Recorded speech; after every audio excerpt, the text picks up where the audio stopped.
Hello everyone, welcome to the Laspau Academic and Professional Programs for the Americas.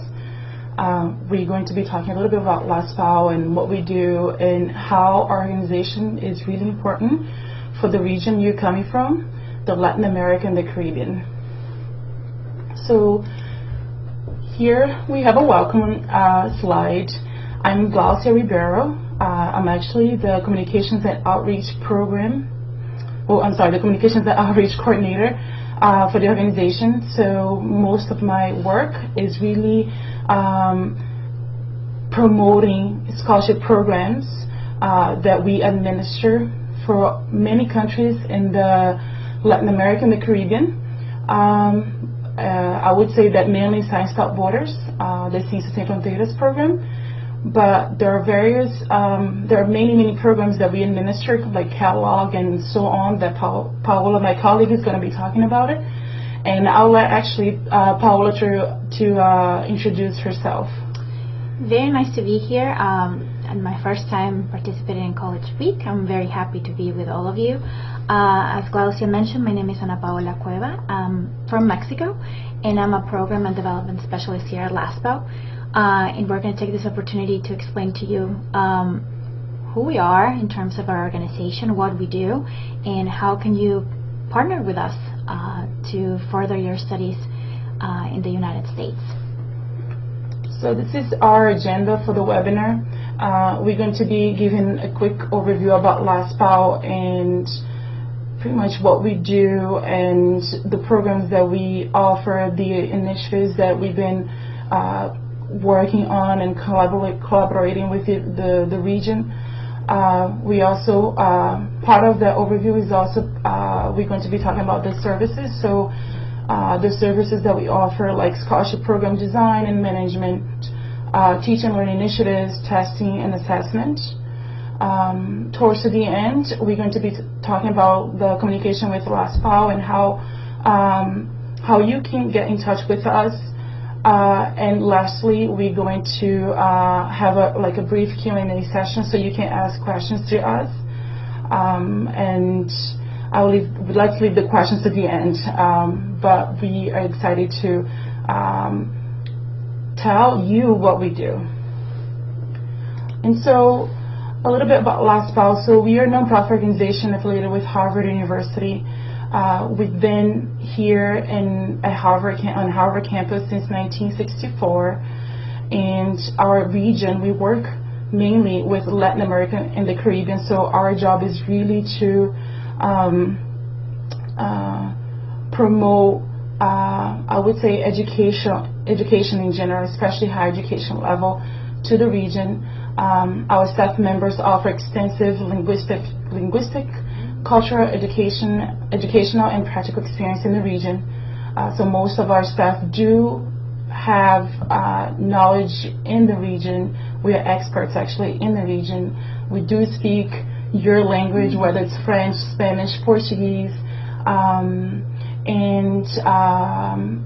also we actually give support to many individuals in Latin America and the Caribbean. So part of this support, it's basically, I would say, either working with students, with individuals in general who are interested in studying anywhere in the world, or with, for example, the faculty, like working with universities and providing support at the institutional level. Laspau's efforts are guided by the vision of a social and economic development in Latin America and the Caribbean, achieved through long-term investment in education. So basically, this is our mission. Like, we are here to provide the best service as we can. I would say support to many individuals and institutions in Latin America and the Caribbean. So this is what we do. Laspau's work is concentrated in three main areas. So our first area, which is actually our biggest area, is the scholarship program and design and management. So Laspau works with various ministries, for example, the Ministry of Education, the Ministry of Science, Technology, Innovation, to create some initiatives and help individuals of those particular countries in Latin America and the Caribbean to come abroad and study abroad and pursue some academic degree. So this is definitely like our biggest area is the scholarship program, where individuals can become grantees and study abroad, pursuing academic studies abroad. And then we have the Teach and Learn Initiative. So this is another service of Laspau that we work with faculty, meaning professors from Latin America and the Caribbean. We work with administrators, and the actual mission, the actual objective is really to strengthen the teaching and learning at those universities in Latin America and the Caribbean. So the Teach and Learn Initiative, which is one of our services, is basically to strengthen the universities, their higher education institutions in many Latin American countries and the Caribbean. We also have another service which is testing assessment, and the testing assessment is basically one of the exams that we provide here at Laspau. It's equivalent to the GRE exam, but it was created in Mexico, so it's called PIAP.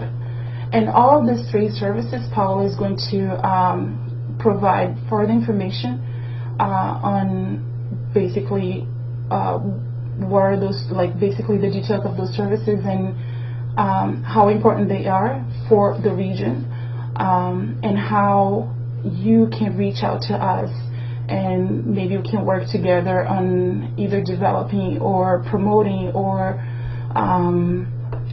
partnering with us in relation to those services that we provide. So as Glaucia mentioned, those three general areas that we work on here at Laspau. The first one, the biggest one, is scholarship program design and management. One of the most common questions we get all the time is whether or not we actually give the scholarships ourselves. Unfortunately, us as an organization, we do not offer scholarships as of yet. We work with agencies, we work with governments to create scholarship programs, and it's through those scholarship programs that one of the three big ways in which we seek to strengthen higher education in Latin America. So we have a network of over 200 institutions that we work with to make these programs happen. We specialize in creating the programs, working with partners such as governments, ministries of education, ministries of innovation, as Glaucia said, to cater to the needs of the country, to create a program that will benefit specific students that will later become specific professionals for specific fields that will contribute in a manner that is beneficial to the economy of the country. And we do a couple of things through that scholarship program. First of all, we can select the candidates that will be part of that scholarship program, along with the ministry if they so desire. We also place them in the academic programs that are the best for them, and this is a very important added value of working with Laspau, because we know the specific characteristics of each one of the individuals applying for the scholarship program, and we'll be able to determine which is the best program for that individual based on their qualities, their qualifications, their interest, and the particular interest of that scholarship program and that government. After we place those students, we also monitor their academic advancement, and we make sure that they are performing well, they're adjusting to the country of study, and that they're doing well, that they're not only started their programs, but to finish their programs. And we have a fantastic team that, as Glaucia mentioned, of a staff that is bicultural, bilingual. We are ourselves international students who very much understand the needs that a student might have being outside of their country, their home country. And Laspau very much cater to those students. So And as the slide that you're seeing mentions, our services include development and implementation of scholarship programs and sponsoring organizations, program promotion, recruitment, testing and assessment of candidates, and student placement monitoring and mentoring and support. That's what we were talking about, that we make sure that you not only get placed in the right program, but you finish the program. Laspau works with a number of important governments throughout the region, including Science Without Borders, as Glaucia mentioned, one of our biggest scholarship programs and partners, the Fulbright Scholarship Program, the Organization of American States, among others, and we're actually going to go further into that. So these are just a few of our partners, and we work in programs for social inclusion that promote inclusion of vulnerable groups, indigenous communities. We specialize in STEM, science, technology, engineering, math, hoping that through those fields the region continues being developed as we place students in those programs. Yeah, so like Paola just mentioned about the scholarship programs, we work with various scholarship programs, but those are the biggest, I would say the largest programs that we focus. So a lot of those initiatives come it's actually at a government level, so like Ciências Sem Fronteiras from Brazil, Fulbright from the State Department of the United States, the catalog Fundación Inicia, which is from Dominican Republic, the Organization of American States. Those are like big initiatives that we work very much closely because they're very large initiatives.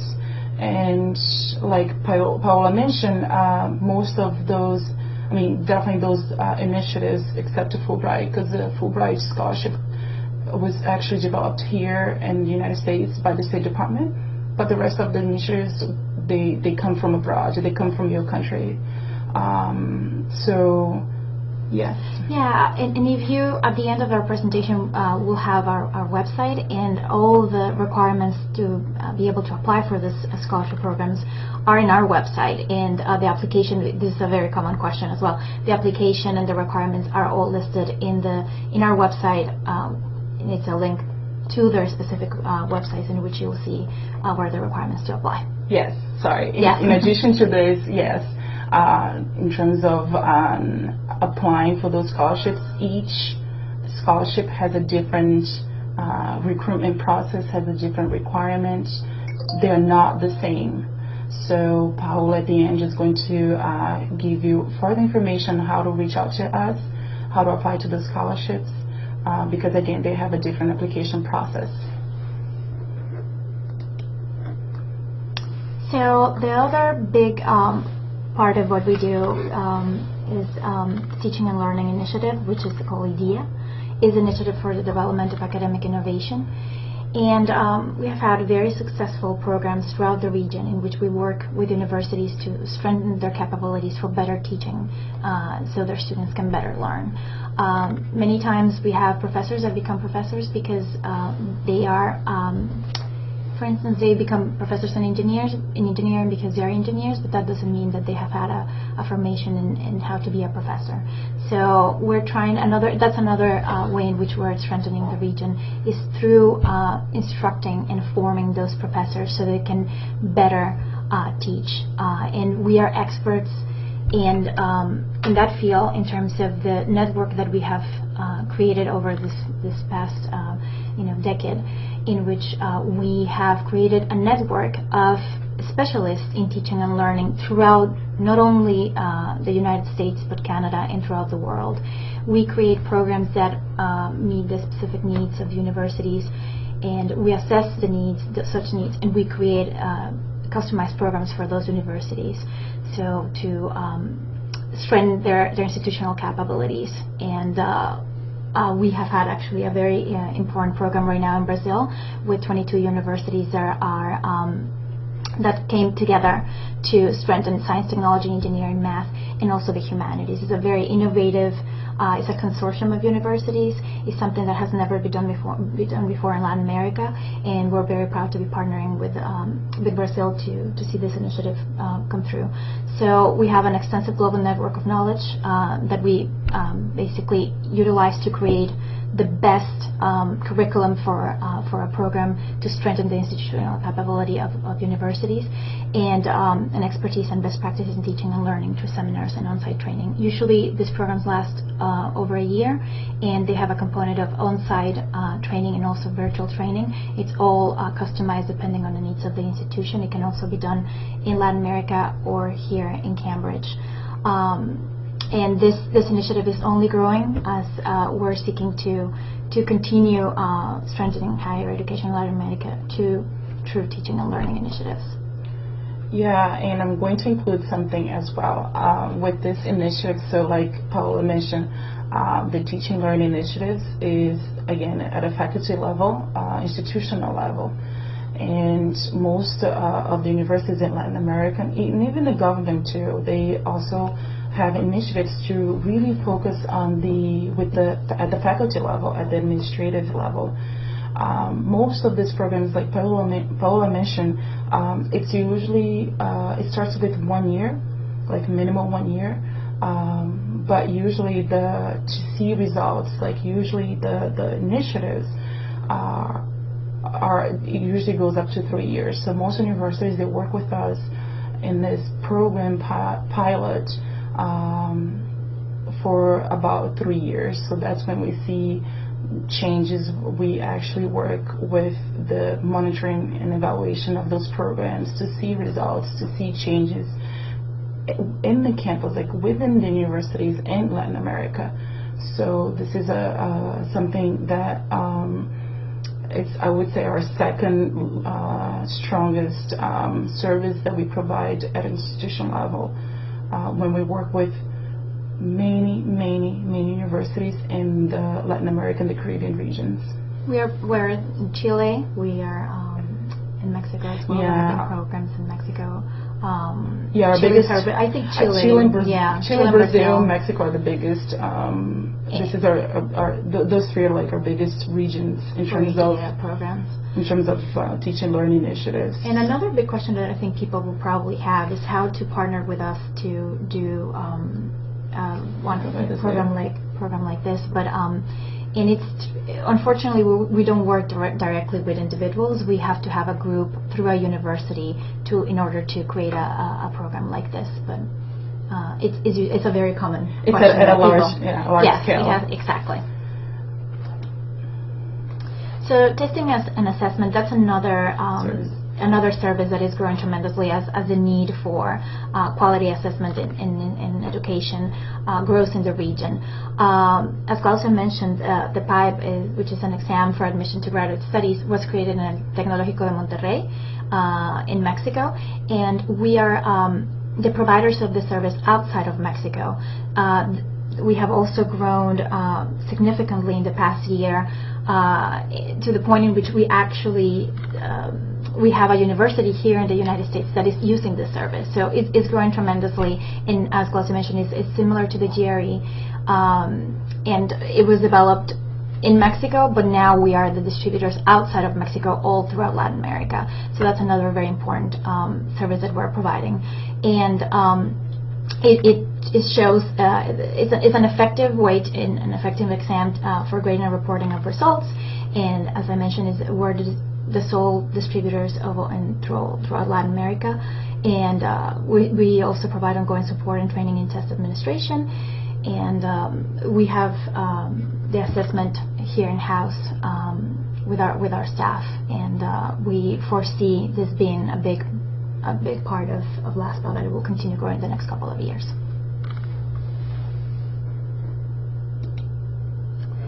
And that went by quickly.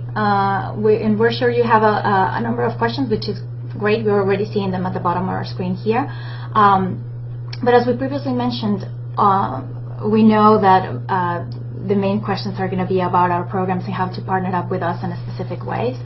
Unfortunately, we do not offer scholarships ourselves, but in our website you can find all the scholarship programs that we are partnered with, and you can see the links to the specific scholarships and what are the requirements to apply. So please do go to our website. It's www.laspau.harvard.edu, and you'll see the entire list of all the scholarship programs that we have. The whole process to apply for a scholarship takes a year. So it's never too early to start doing research and trying to define if a master's or a PhD is appropriate for you and your career path. So do visit our website. We also have Facebook, we have Twitter, and we have Instagram as well. So feel free to follow us on social media. And we're a great resource for education information, higher education specifically. So please do follow us on our social media. And we have a couple of questions that we might answer here. Yeah, we actually have plenty of time, so we can collect as many questions as you have. But along with what Paola just said, especially the scholarship programs, it really takes a year to apply. And right now, as of this year, I would say from now until December, we don't have any scholarships available, meaning that none of the scholarship applications are open. We just recently closed Science Without Borders.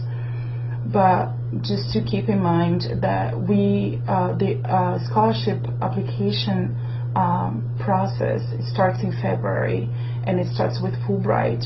So if you're interested in applying for Fulbright scholarships, Laspau administers all Fulbright scholarships, meaning we administer Fulbright scholarships from all regions in Latin America and the Caribbean except Brazil. So we don't administer Fulbright scholarship from Brazil, but yet we administer for all for the rest of the countries. So just keep in mind that the scholarship application opens in February with Fulbright, and it's important to check our website, see how the process works, how to get prepared, what are the requirements. There are some standardized examinations that are required for in order to apply to many universities in many countries. So that's what we like to say. The earlier the merrier. The earlier you begin, then it's better for you to be prepared for to continue with in the cycle. So we're going to answer your questions. But the first question is, I've been a teacher in the United States, and I'm also a translator. I'm looking for a program to brush up my teaching knowledge or improving translating skills. Can you help me with this? And follow with that question. It seems to be very similar. It has to do with English training. So I'm just going to read this quickly. I want to improve English language. I get an advanced level of English from an institute here in Peru, but I want to improve it in the short term. I would like to pay a percentage of the expenses and be helped in paying the other percentage. Is it possible? Online studies are credit for international students. So regarding to English training, or I would pretty much taking English courses here in the United States. As far as for the services we provide, we don't have any initiative from countries like Peru or any other countries in Latin America that provide scholarships in English training. There is an English training. It's almost like a scholarship, but comes from Fulbright. But in order for you to receive this type of scholarship, just to strengthen your English language proficiency, you have to apply for the scholarship, meaning that you have to be interested in pursuing an academic degree in the United States.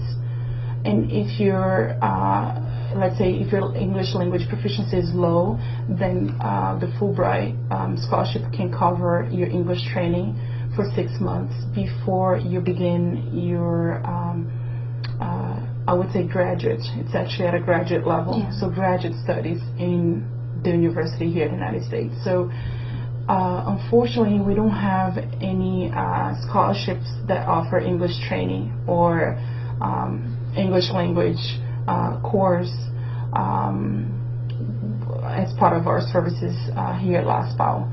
I'm trying to think. For a situation like this, the closest I can think of is to do perhaps a master's in education through Fulbright, for instance. And as you mentioned, the training that is provided there in terms of English is to brush up, to strengthen your English skills prior to starting your actual degree. And what we would recommend is to go to our website and see different links for the Fulbright programs throughout the region, and see what are the requirements taking into account that everything starts in February. Something really impressive and great benefit of applying to a scholarship program, especially Fulbright, is that you do need to take a couple of exams or a couple of tests that will qualify you to get awarded a scholarship. But other processes are, you work with Laspau, you work with an agency to navigate the admission process. That's one of the added values of working with Laspau for the governments and the scholarship programs. So that's a fantastic thing to take into account, a very important thing when thinking about applying to a scholarship program, that you will be working with us to navigate the application process. And the other added benefit, another added value, is that you will get that English training in order to be proficient enough to be in a master's program. But yes, unfortunately, like Lausa said, we do not offer scholarships or are not partnered with anybody who offers a program specifically for English training. Yeah, and I think, we have more time, so I think actually have plenty of time. I think just to provide some tips, and I understand for most of you, most of the students in Latin America and the Caribbean, they want to study in the United States. And to study here at any university in the United States, you need to have the English language proficiency. So what I can recommend is something that's growing here in this country is the online classes. So, for example, Harvard, Stanford, MIT, and a couple of universities in the United States, they provide online courses. And I've participated in those courses, and to me, I think it helps. I know it's difficult to, it's a little difficult to provide that kind of service that doesn't actually help you to train on the speaking, like at a speaking level, but it helps to understand the English language in general, and how to improve, and what are the resources, and where to go, and how to get more, how to be more prepared. But I participated in those courses and I really liked it. So this is one of them. But you can also visit, I don't know if you have heard of the Education USA offices in your region.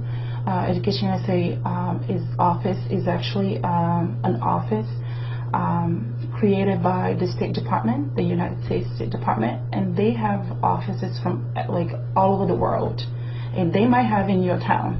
So usually they have many offices in various countries. So you may get in touch with the Education USA office to see if they can help you to provide any resources, maybe to come to the United States and study here. But they're very helpful, especially that it comes from the State Department of this country. And it's really to help anyone who's interested in study, whether it's academic or non-academic degree in the United States. So I'm just going to type here quickly, but Education USA is very helpful. So look for their offices in your region, in your city. And I agree with you, Wes. I think it's a great resource. All those platforms that are online, that are offered by MIT, by Harvard, they have partnered to offer this online classes, and they're actually free. Is not English training per se. Is not an English course that will strengthen your language skills, but it's a way to expose yourself to the language and improve it. Unfortunately, we continue seeing that language is the biggest barrier for people to access this scholarship programs, this academic programs outside Latin America. So hopefully the next generation will come prepared, and also we are devising programs with governments to actually work to improve this language barrier. Yeah. So we are very much aware that this continues being the biggest problem faced by students when trying to apply to scholarship programs and master's programs in the United States. Okay. Should we read the next question? So the next question is, what are the specific requirements to be recruited? So I believe it's to be recruited for the scholarship. So like I mentioned at the very beginning of the presentation, every scholarship program has a different recruitment process, has a different application process. So what I recommend is that you visit our website, laspau.harvard.edu, and you're going to see a tab which it says, I think it says current programs. So there are a bunch of scholarship programs that we administer, and check those programs and see if the program is eligible, meaning if the programs meet the requirements, your profile, and because again they have a different recruitment process. Every scholarship has a different requirement and application process. So I recommend that you go to our website. Okay. The next question is, do you know short-term online programs to teach English as a foreign language? Can you give me some web? So we just talked about the English, some English class resources,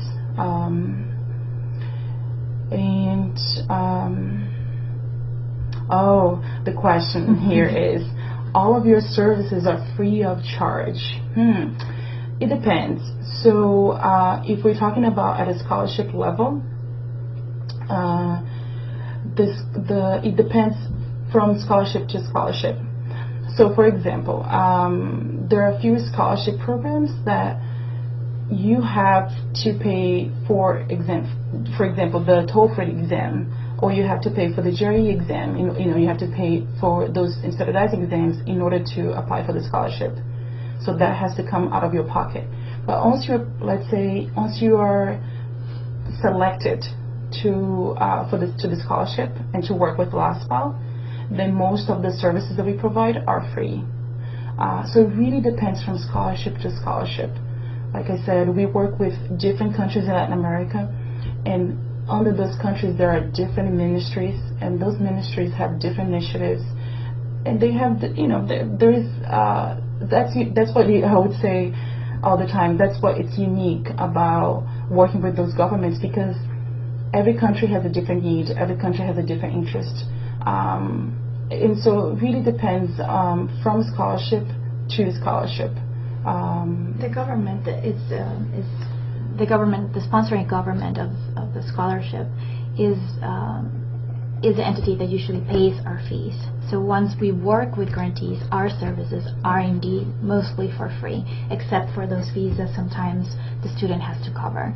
But besides that, once we're working with students, it's because we have already worked with a government that has paid for our fees.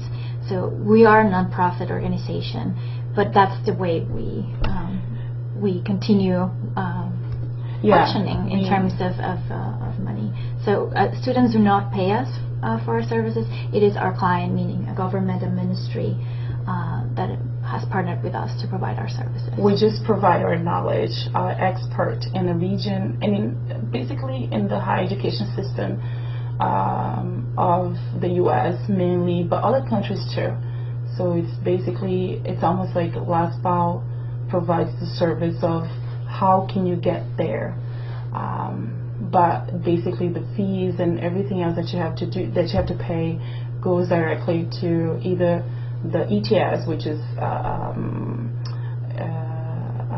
an agency that provides the standardized examinations, or to the government. So I'm going to jump to the next question, which is I'm interested in the Master of Science scholarship in the area of environmental studies.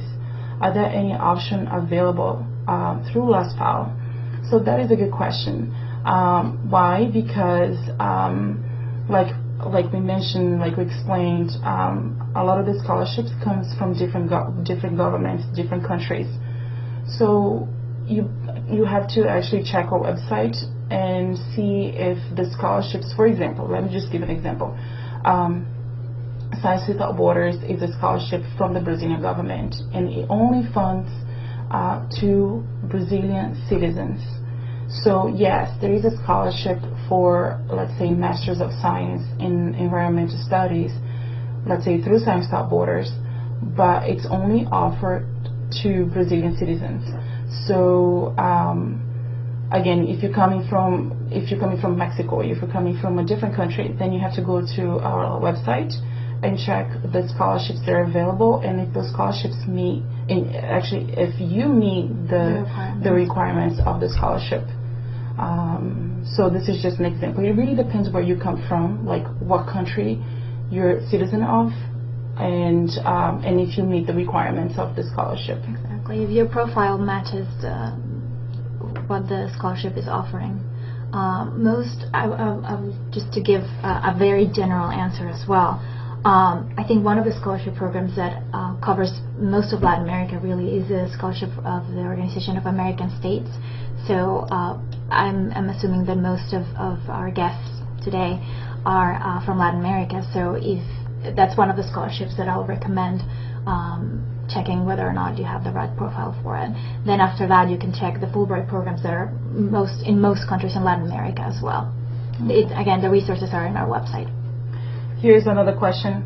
Good afternoon. Regarding the Ciências Sem Fronteiras PhD programs, is there any other criteria to select students besides English level and GRE? Is there a limit number of students, meaning that people who apply earlier have more chances? So Ciências Sem Fronteiras scholarships, that's something I mentioned, Paula mentioned, it's actually the largest scholarship that we have, because the number of the scholarships available for the Brazilian citizens are tremendously high. So basically the scholarship is offered to, there is a minimum of 500 scholarships offered by Ciências Sem Fronteiras PhD programs to many Brazilian citizens. So that's just a minimum. Now, in terms of criteria for selection, well, TOEFL is really important. So scoring a minimum of 79, TOEFL. On the TOEFL test, and the GRE is also a very important exam because it's definitely not required by Laspau, but the U.S. universities. Besides of those two exams, something that it's important, extremely important during the selection process is basically your grades. So you have to understand that study in the United States, especially at a graduate level and especially at a PhD level, you really need to have a good undergraduate and graduate record. So let's say if you study undergraduate degree in Brazil or a master's degree in Brazil, you really need to have good grades in order to apply for a PhD program in the United States. Besides a lot of required materials, your grades, your past grades are extremely important. So if you have, let's say, an example, if you received 1F, if you get, I think in Brazil, in terms of grades, course grades, it's between 0 to 10. If you really failed in 2 or more courses, then it's very difficult for U.S. universities to accept students for a PhD program in the United States. So I think this is something really important to consider, and for all of you, if you are really interested in studying in the United States, if you're doing your undergraduate degree, your master's degree, you're interested in pursuing your PhD studies or any other level at a high education level, you really need to get good grades at your universities, because this is extremely important It will matter later. especially at a PhD level. Schools really do consider transcripts, and transcripts are basically your grading, your report card. Yeah. Sorry, I can't even say. It's basically your course grades. Your academic history will matter moreover for yeah, PhD. academic history. Yeah. So please consider. Okay. PhD is very competitive, and that's why you need to have really good grades from your undergraduate and master's degree. But if you have 2 failing courses, it can be very difficult to find PhD programs in the United States at a PhD level. I think something very important when you begin exploring the possibility of applying for an advanced degree in anywhere, not only in the United States, but anywhere, even in Latin America, is to really evaluate whether this advanced degree will enable you to have the personal and professional life that you would like to have in the future, whether that'll be a connector between your current life and current academic and professional situation and what you want to have, if it's actually for you. We also, as part of the expertise that we have accrued here at Laspau, is we have seen many students go through the process of going to a PhD or a master's, and at the end it becomes about the experience of coming to the United States, but less about what they will do with that tool. And we really recommend being very strategic about what is the purpose of pursuing this advanced degree.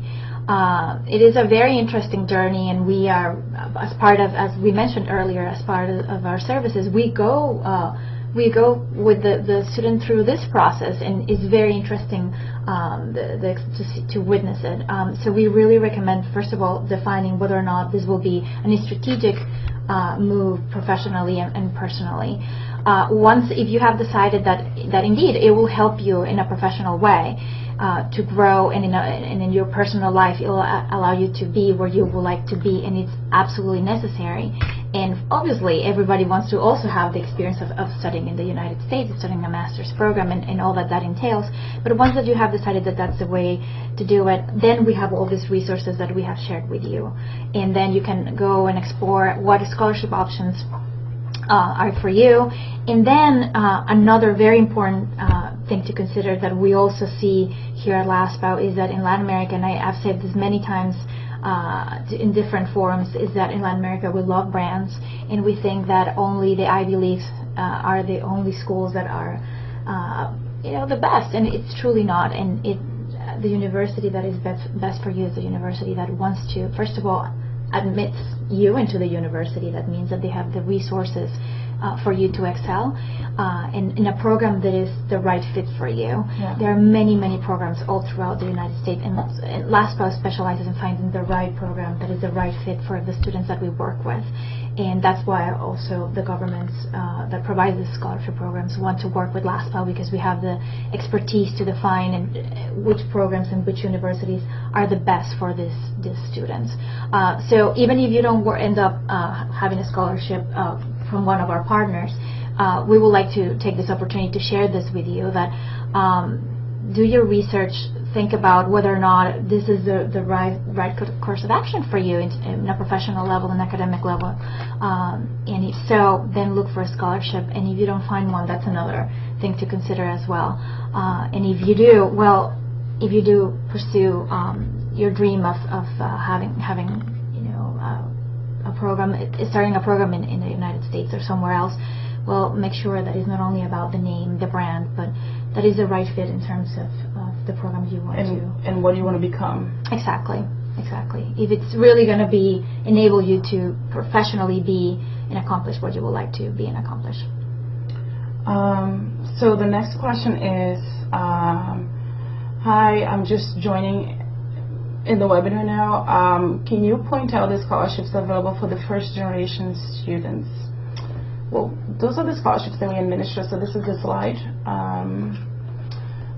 Like I said, we have scholarships from many countries in Latin America, from Colombia, from Brazil, from Haiti, from Mexico, El Salvador, Fulbright, special Fulbright. We really administer all scholarships, like all Fulbright scholarships, except Fulbright Brazil. That's the only one we don't administer. Fulbright Brazil is a different agency that does that work, but we administer pretty much a lot of scholarships from many countries in those two regions. Mm-hmm. So this is the page of our scholarships. Sure. Let me actually type it in the chat box for them. I believe they cannot see this. No. Okay. Actually, those are some of the programs. Yes. So we do all the programs. So meaning the university programs at a graduate level require the GRE exam. Yes. I never seen a university that has an exception. So basically, if you from whatever you come from, whether you come from Tibet, whether you come from South Africa, anywhere in this planet, if you're interested in study in the United States at a graduate level, meaning at a master's and PhD level, you must take the GRE exam. But there are two types of GRE exam. One, it's the one that's like it's a required exam. It's the GRE revised general test. This is the exam that any students from all over the world, even American citizens who are interested in pursuing graduate studies, meaning master's or PhD studies in any university in the United States, must take the GRE. There is no exception. Okay, so just keep that in mind. So besides the TOEFL for international students, there is also the GRE for any citizen, any citizen in this planet. Yeah, and again, that's another interesting, important thing in applying to a scholarship program, because a lot of our partners will give vouchers as well to take certain exams. So that's another great benefit of getting a scholarship. It opens a lot of doors, and it also monetarily it is worth it. So we have a couple minutes here, so let's try to answer the questions. I think there's a lot of general questions that let's glance over, because I think mostly it's about specific countries and scholarship programs available for them. So I think, again, it's all about, please go to our website, and in our website we have all the different programs that apply to different countries, and then you go there and the requirements are listed for your country, and then they tell you about the profile they're looking for in the applicants. So there is an interesting, so any questions about the if you fit to any scholarships that we provide, please visit our website, because there are many scholarships and they all have different requirements and etc. But there's a specific question here which I think is interesting. It says, regarding to extra academic activities, so extracurricular activities, are those important for master's or either PhD degrees? Let me tell you this. Like I said, the TOEFL is important, the GRE is important, but I have to say, and this is what universities really do, is like strongly check, is your academic grades. So your undergraduate, your master's grades, your GPA is extremely important, is even more important than your extracurricular activities. So they are important, but they want to see your grades. They want to see, the grades are so important because they want to see how well you have done in school. And that's what I tell most of the people when I do outreach, is that nobody's perfect. We really go through difficult times. Sometimes, especially Latin America, a lot of the times we go to school, we also work, right? We're busy. Things are not easy, right? So we all, everybody goes through difficult times, period. We go through difficult times too. Universities know that, because nobody's perfect. But the idea is, what did you do to overcome that challenge, that difficulty? So if you have done, let's say, if you didn't get good grades in, like, let's say, your first 2 years of your undergraduate program, you didn't fail. You just didn't do great. Or you didn't get, let's say you get 77, right? Or 70, or C, could be anything. You didn't fail the class, but you didn't do very well. Like, you're not an A+ student. Maybe the last 2 years of college, you overcome that challenge. So universities do check your grades. They compare, they check the courses you took at your universities. They want to know how well, let's say, you did on stats exams, like on stats subjects. If you're applying to, let's say, micro finance program, they want to see your score. They want to see your test scores. They want to see your grades from your undergraduate and your master's programs at your university. So grades are extremely important. Your extracurricular activities are important because that's what keeps you busy, and that's what you always want to be learning and learning. Publications help too, but your grades are really, really important. And so please keep that in mind, because if you did well during your undergraduate and your master's program, the universities, they know and they be sure that you're going to be doing well for the rest of your life, that you accept any challenge, that you're good at taking tests, that you're good as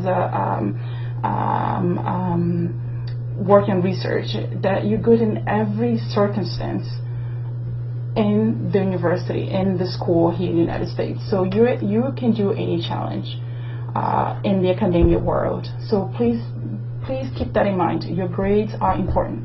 If you fail twice, 3 times, actually I would say more than two times, then we have seen that it's really difficult to find universities to accept students, especially at a PhD level, especially.